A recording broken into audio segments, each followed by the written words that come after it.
photo animalière, pour moi, c'est quelque chose d'abord qui correspond un petit peu à mon tempérament.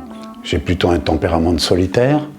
J'aime bien me retrouver dans la nature, très tôt le matin, parce que d'abord la nature est belle le matin. Les couleurs pour la photographie sont des couleurs qui sont très belles. Cette pratique me permet d'être dans un environnement propice un petit peu à la sérénité et de me dire tiens, je suis loin des bruits de la ville, je suis loin de ce qui peut nous stresser.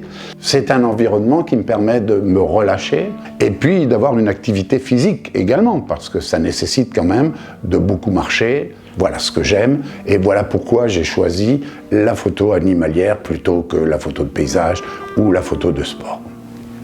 La photo animalière me permet également d'aller découvrir d'autres paysages que le paysage qui m'entoure. J'ai commencé d'abord par la Slovénie, où ça a été vraiment mes premières émotions très fortes à la rencontre des ours. Et effectivement, quand on se retrouve à 150 mètres d'un animal qui fait 300 kilos et que vous êtes dans un petit abri, je peux vous garantir que les émotions sont là.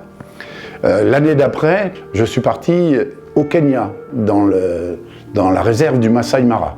Et là, à la recherche du Big Five, c'est quelque chose qui est indescriptible. Et l'année suivante, je suis parti au Costa Rica.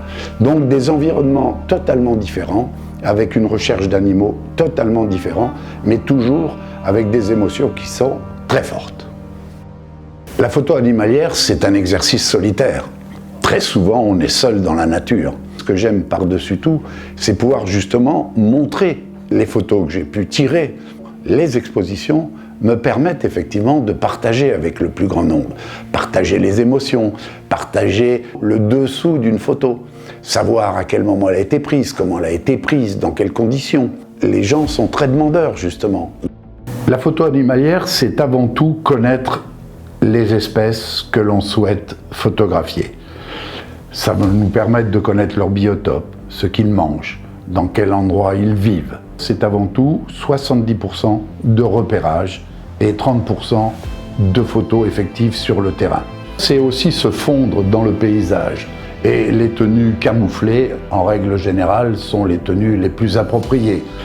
Il faut absolument que je cache mes mains, que je cache mon visage, car un oiseau, style rapace, vous repérera très facilement. C'est pour ça que j'essaye de me mettre le plus possible en harmonie avec ce qui va m'entourer.